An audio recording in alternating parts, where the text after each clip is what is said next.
안녕하세요 여러분, 수익률 상승에 도움을 드리고 싶은 헬퍼입니다.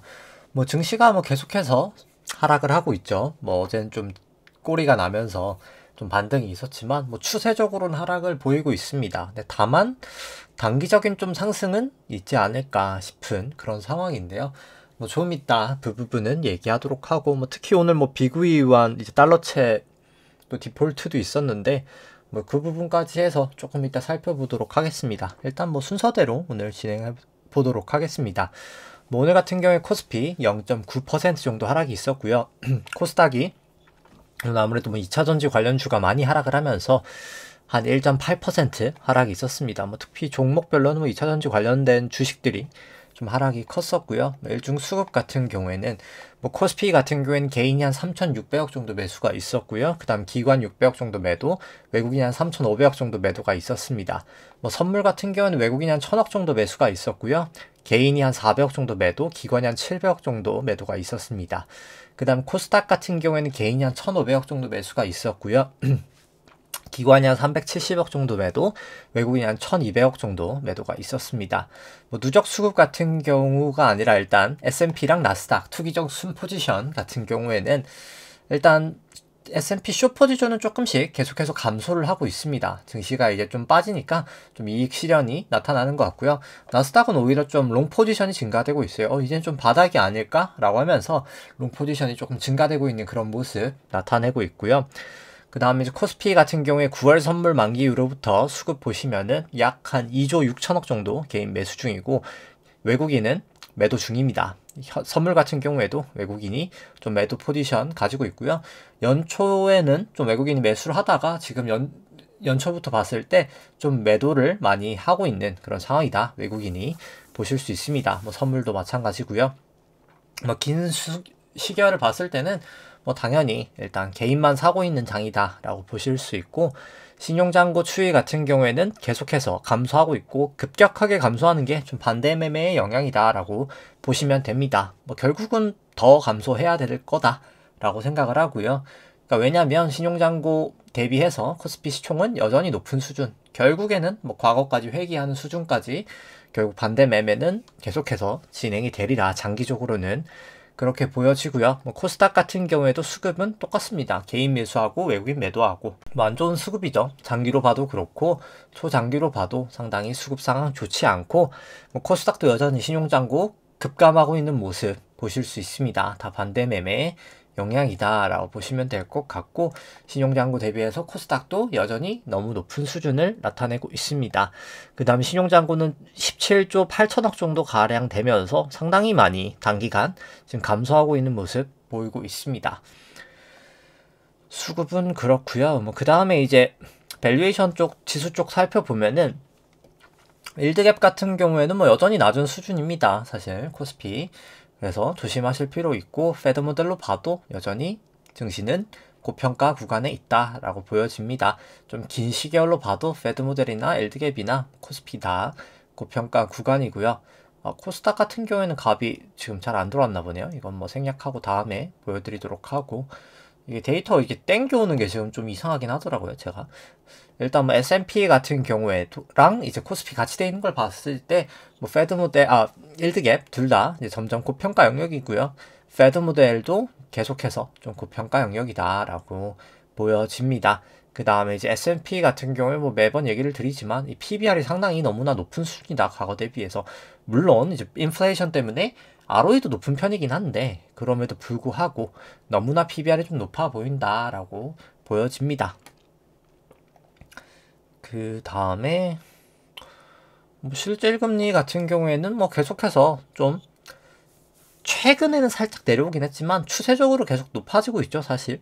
그게 좀 증시를 좀 누르고 있는 영향이라고 보시면 되고요. 아무래도 좀 이팔 전쟁 때문에 BEI도 좀 올라갔던 부분이 있습니다. BEI는 원래 내려가면서 실질금리 올라가고 있었는데 수급적인 영향이 컸던 거죠, 그 당시에는. 지금은 좀 약간 기대 인플레이션도 살짝은 올라가고 있는 구간, 초단기는 살짝 내리긴 하는데 추세적으로는 조금 올라가고 있는 구간이다, 이제 그렇게 보실 수 있을 것 같고요. 그 다음에 오랜만에 BOJ랑 이제 ECB 보면은 ECB 자산 같은 경우에는 좀 대출 쪽이 계속 줄어들면서 좀 QT가 계속해서 진행이 되고 있습니다.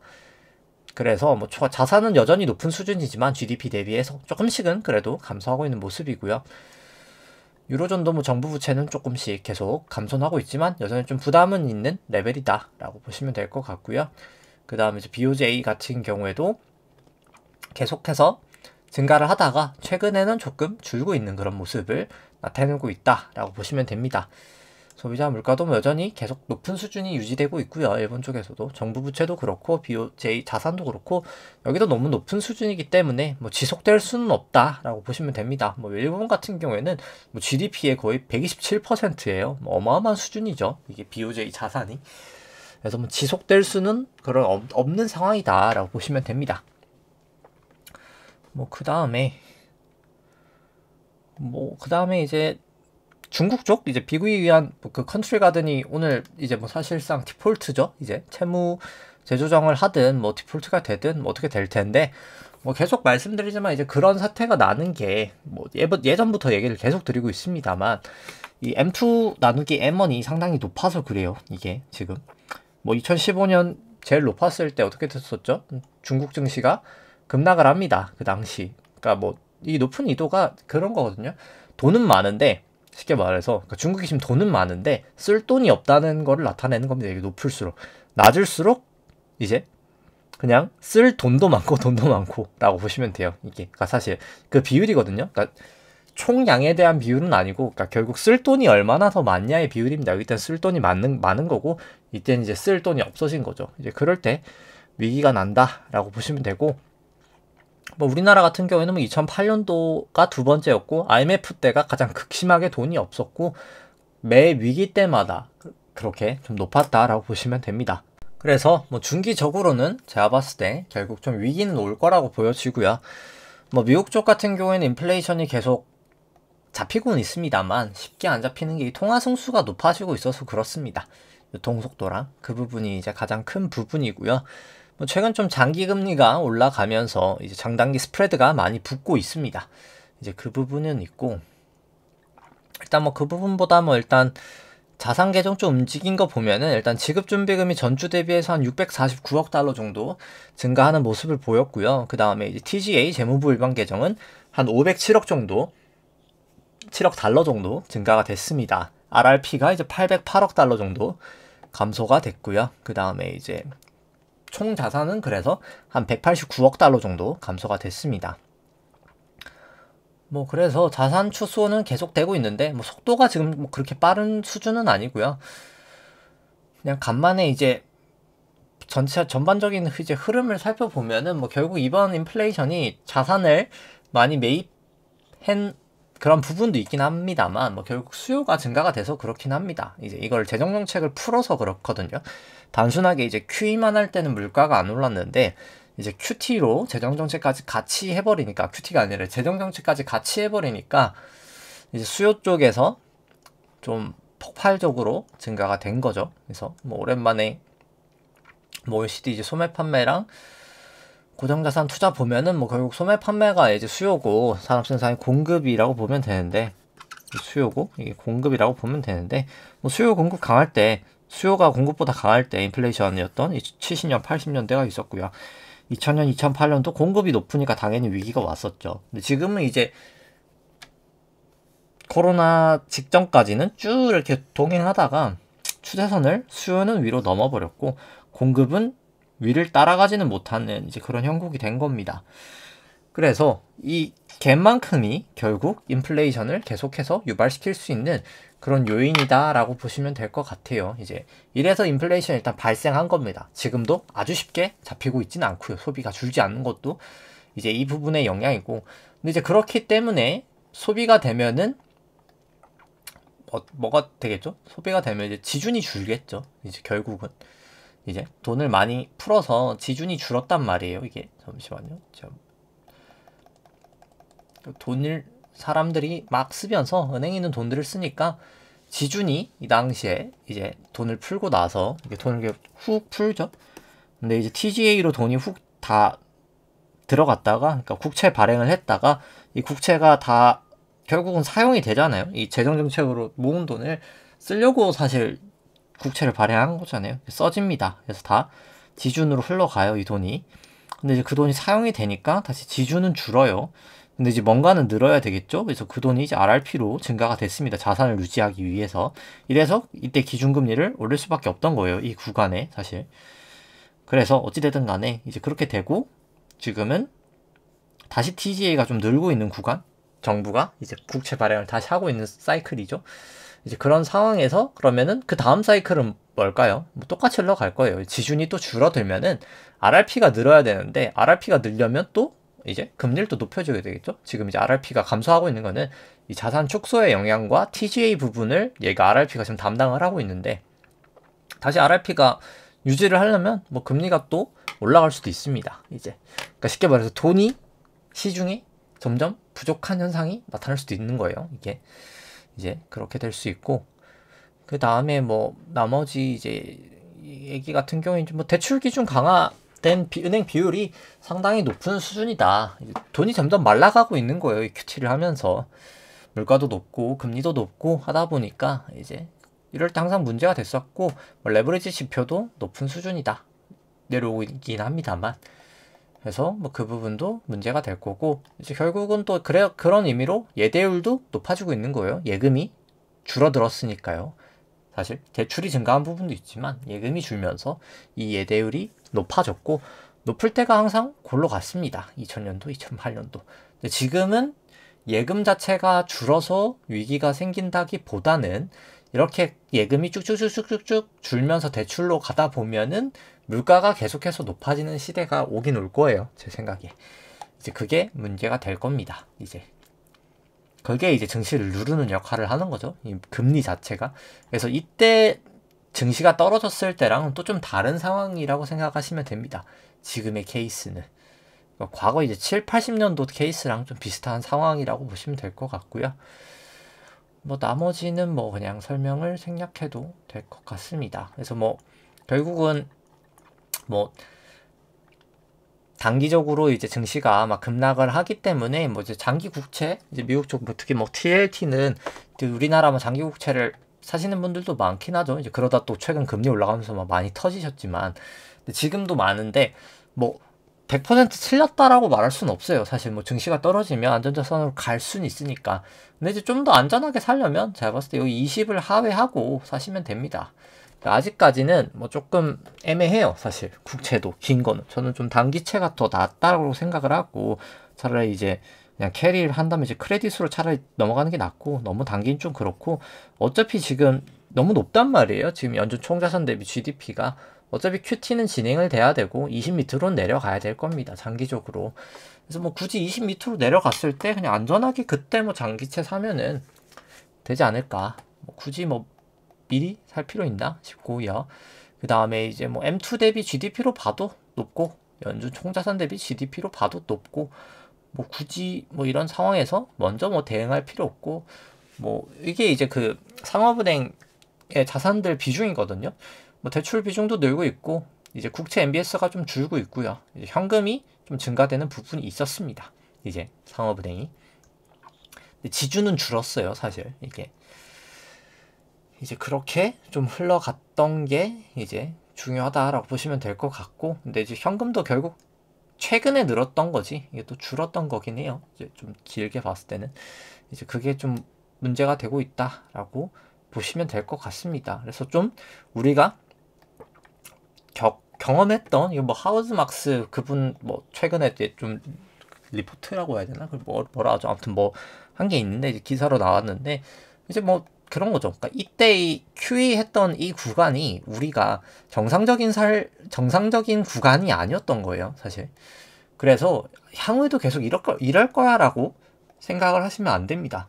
그러니까 이미 왜냐면 그거에 대한 부작용이 이미 나타날 거예요, 지금. 그래서 재정 부채가 뭐 여기도 있지만은 미국 재정 적자가 상당히 심각하거든요. 이게 2030년 그 정도가 정부 부채 대비 GDP인데요. 지금 120을 넘었거든요. 뭐 과거 어떤 역사보다도 지금 높은 상황이죠. 이제 이렇게 된 상황에서 지금은 이제 과거에 이제 발행했던 채권들은 금리는 낮을 거 아니에요. 근데 그게 결국 지금 금리로 다 롤오버 되면은 한 2030년 정도 되면은 미국 법인세의 한 2배 정도가 이자 비용이라고 합니다. 그거 감당이 안 되는 거예요. 지금 금리가 계속 된다고 하면은. 그래서 이제 그런 상황에서 과연 미국이 가장 그러니까 낮은 금리로 과거처럼 돈을 빌릴 수 있을까? 시장에서. 점점 물음표가 생기고 있다는 겁니다. 이거를 정리하기 전까지는요. 근데 중국도 문제고 미국도 문제고 결국 이제 미국이 전 중국을 공격하기 위해서 이제 이런 뭐라고 해야 될까요? 이제 좀 부작용이 있지만 단기적으로 강력해지는 그런 방법을 사용하고 있다라고 보고요. 중국이 더 심각하거든요. 솔직히 말해서 심각하기는 뭐 비교이한 날아가고 이런 게 뭐냐 가만히 날아가는 게 아닙니다. 다 누가 공격을 하고 버블을 키우고 하다 보니 날아가는 거고요. 뭐 결국 중국도 날아가고 미국도 뭐 날아간다기보다는 뭐 영향은 받을 거라고 생각을 합니다. 안 좋아지겠죠. 그래서 그게 이제 증시로 이제 이어지는 상황이 될 거다. 뭐 이제 그렇게 보여집니다. 일단 뭐 나머지 이제 또 지표들 그냥 한번 추세들 보면은 뭐 우리나라 금리나 미국 금리 같은 경우에는 조금씩은 약해지고 있어요. 추세가 이제 이게 롱으로 점점 볼린저가 조금 더 민감하고 빨리 움직이는데 요거는 이제 이미 롱 추세로 갔잖아요. 이제 그러니까 내려간다는 걸로 금리가. 그래서 슬슬 좀 추세가 꺾이고 있어 보이고요. 단기적으로는. 뭐 달러나 금도 롱 추세긴 하고요. 아직까지는 뭐 WTI는 이제 좀 내려오고 있고 추세가 뭐 삼전이나 애플도 내려오고 있지만 마이크로소프트는 역으로 좀 롱 추세로 보이고 있습니다. 좀 추세적인 힘으로 데이터화 시켰을 때 그래서 뭐 국고채 3년물 같은 경우에도 이 볼린저를 계속 타고 갔는데요. 상단을 뭐 슬슬 뭐 소위 메가리가 이제 좀 빠지고 있는 거죠. 힘이 좀 빠지고 있어요. 왜냐면 이 추세선 을 이제 드디어 하회하기 시작했잖아요. 이제 슬슬 좀 시간을 먹었다는 거죠. 그러니까 좀 시간이 됐다. 이제 좀 빠질 때도 단기적으로는 돼 보인다라고 보여지고요. 여기도 마찬가지고, 그러니까 기간을 먹은 거죠. 이 결국 추세선을 돌파하려면은 기간이 필요하잖아요. 좀 그 기간이 먹혔다. 그러니까 상승하는 기간이 어느 정도 지나갔다라고 보실 수 있고 미국도 마찬가지입니다. 슬슬 기간이 조금 먹어 보인다. 이제.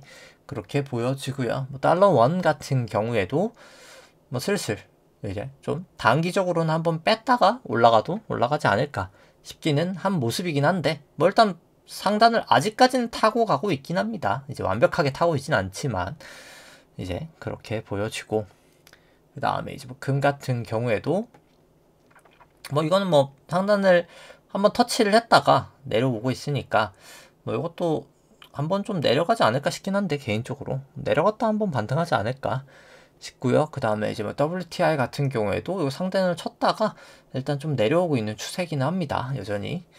그래서 뭐 WTI도 딱히 방향성은 없죠. 지금은 이제.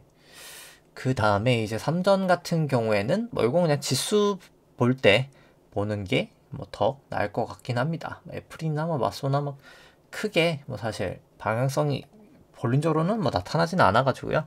그래서 지수들로 살펴보면은 뭐 국내 쪽은 뭐 사실 다 지금 거의 다 롱 추세입니다. 이제 그러니까 쇼 추세입니다. 거의 쇼 추세에 좀 가깝긴 하고요. 근데 이제 이렇게 극단적으로 오다 보니까 사실 저는 거의 뭐 바닥은 다 왔다라고 봅니다. 아주 단기적인 바닥은 이제 미국 쪽 같은 경우에는 이제 나스닥 같은 경우는 조금 롱 추세에 더 가깝고 나머지는 뭐 다 쇼 추세에 더 가깝긴 한데요. 근데 이제 보면서 살펴보면은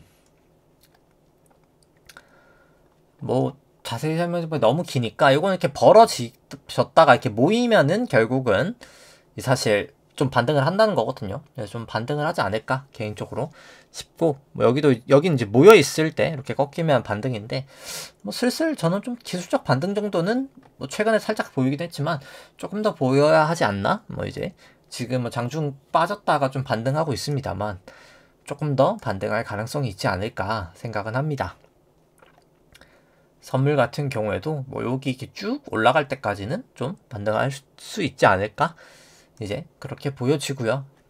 그 다음에 이제 일본 같은 경우에도 보시면은 뭐 여기는 여기 모여 있고 여기도 이제 벌어져 있어서 뭐 슬슬 한번 반등해줬다가 그 다음에 이제 빠지지 않을까 싶긴 합니다. 뭐 좀 이따 이제 차트 보면서 더 자세히 한번 얘기하도록 하고요.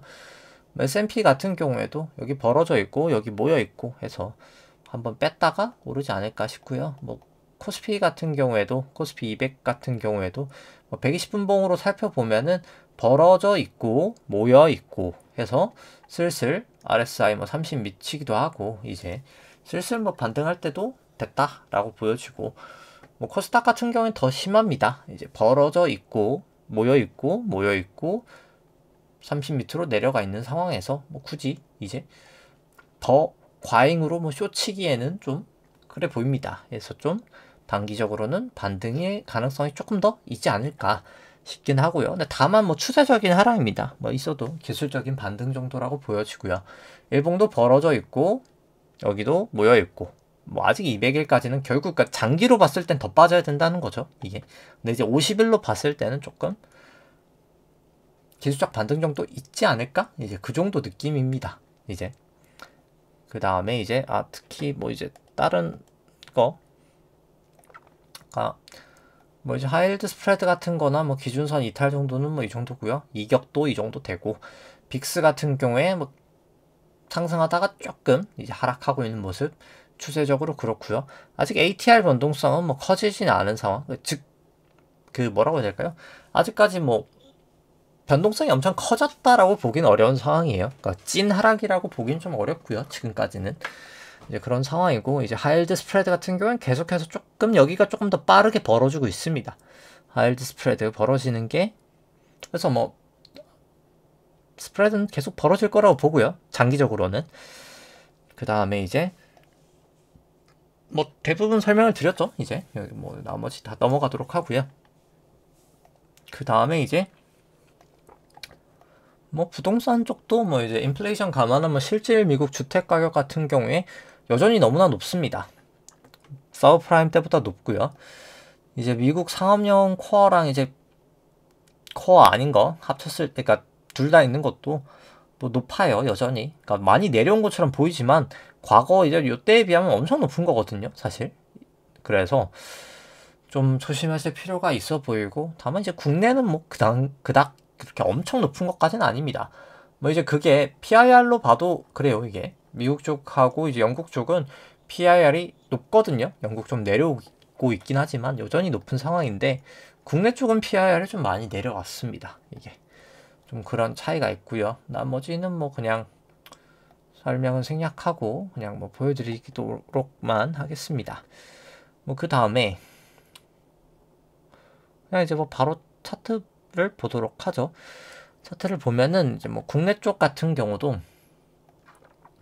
뭐 앞에 파동은 뭐 다 생략하도록 하고요. 사실 국내는 막 그렇게까지 깔끔하진 않아요. 파동이 이게 A, B, C로 끝이 나고 그 다음에 이제 이게 큰 B가 나온 거죠. 이게 큰 B가 이게 A, B, C, B 그 다음에 그러니까 A, B, C, B 1, 2, 3, 4, 5 이런 식으로 그래서 아이고 잘못 눌렀네요. 네. 그러니까 뭐 이렇게 채널링을 할 수도 있는데 뭐 사실 더 정확하게는 국내 쪽은 사실 완벽하게 채널링은 되지는 않습니다. 이게 뭐 이런 식으로 해도 되는데 뭐 결국 다 넘지는 않았어요. 국내 쪽은 완벽하게 되지는 않았는데 뭐 거의 근처까지 왔다가 그냥 빠진 수준. 근데 고점은 사실 여기에요. 이런 걸 보통 그냥 채널 미달이라고 하는데 미달형으로 되고 근데 이제 이런 식으로 됐을 때 할 수 있는 거는 그냥 여기가 이제 깨질 때 이제 숏을 치는 거죠. 하단이 깨졌으니까요. 이제 그래서 여기가 이제 하단이 깨졌고 구름대도 뚫리고 기준선도 뚫리는 완전 맥자리잖아요. 이제 구름대 깨지고 기준선 깨지는데 추세선까지 같이 깨진 지점이에요. 요게 이제 9월 21일 날이 어떻게 보면 가장 뭐 숏을 치기 좋은 날이었다. 이제 뭐 그렇게 볼 수 있을 것 같고요. 뭐 어찌 됐든 간에 뭐 지나가서 보면은 이게 뭐 사실 지금이 단기적이라 이게 딱 정확하게 말하기는 애매하긴 합니다만 뭐 여러 가지 가능성이 있겠지만 이게 1, 2, 3의 1, 3의 2, 뭐 3의 3 뭐 이런 식으로 갈 수도 있고 이게 아니면 그냥 엘리어트 절대법칙이 1이랑 4가 겹치면 안 되는데 실제로 특히나 이제 국내는 엄청 잘 겹치거든요, 사실. 그래서 그냥 이게 1, 2, 3, 4, 5일 가능성도 0은 아닐 것 같아요. 그러니까 왜냐면은 이 볼린저 밴드 22 이렇게 하단이 뚫렸다가 긴 꼬리가 나면서 이렇게 상승을 한 거 보면 오늘이 하락을 했지만 뭐 사실 갭으로 이걸 뭐 다 메워버린 것도 아니고 이 정도 하락이면 뭐 저는 사실 반등 가능성이 좀 있지 않나 싶기도 하고 이게 1, 2, 3, 4, 5일 가능성도 있지 않나라는 생각을 해요. 그래서 이게 결국 하락한 게 영업일로 거의 55일 정도 되니까 뭐 여기에 이제 382 비율 정도 해서 며칠이죠? 제가 계산이 안 되는데 아무튼 간에 뭐 한 이 정도는 반등을 할 수도 있지 않을까 미니멈 하게. 근데 아닐 수도 있어요. 아닐 수도 있는데 그러니까 결론은 결국 추세적인 하락인데 뭐 단기적인 반등은 좀 있을 수 있는 그런 영역이다.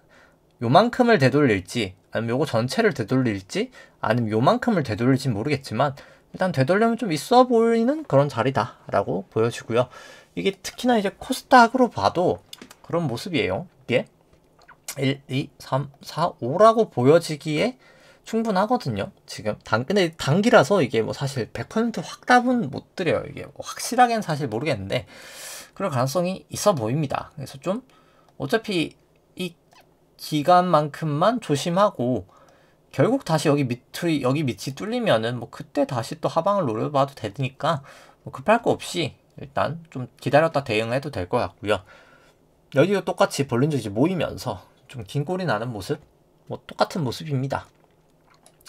그리고 이제 뭐 이게 S&P로 봐도 똑같고요. 이게 살짝 겹칩니다만 겹치는 가능성이 꽤 있거든요. 그래서 이게 1, 2, 3, 4, 5의 가능성도 부정은 못하겠다 사실.